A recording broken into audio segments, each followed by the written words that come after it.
I sent Rob a documentary called Sunderland Till I Die, and I said, watch this. This will more than anything explain to you why British football fans, our relationship with football and what it is, and why I think it's very different to American sports fans' relationships with their teams. And he watched it and he loved it. And he texted me back and was like, hey, we should do this. We should buy a football team. And I sort of chuckled and was like, haha, I can't buy a football team. I mean, maybe you can, but I couldn't afford one. You don't pay me enough.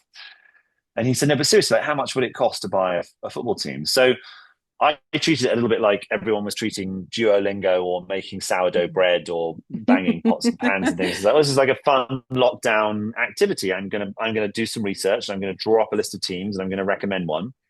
And I did, and the one that came top of the list was Wrexham AFC in North Wales. And yes, all of a sudden, within 2 or 3 weeks, we had, Rob had found a company called Inner Circle Sports, who specialised in the sort of purchase and transfer of sports teams and things to people all over the world. And they'd made contact with Wrexham, and things were sort of starting to move. And then Rob messaged me one day and said, "Oh, I've contacted this friend of mine who owns a gin company to see if he wants to sponsor the front of shirt." And weirdly, immediately, I was like, "Well, is that Ryan Reynolds?" in my head, because I knew he owned a gin company. And Rob gave it a sort of big build up.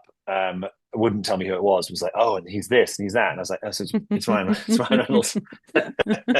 And yeah, he had contacted Ryan to see if he wanted to sponsor the team. And Ryan said, "Oh, I don't want to just sponsor the team. This sounds amazing. I'd love to go like halves with you on it."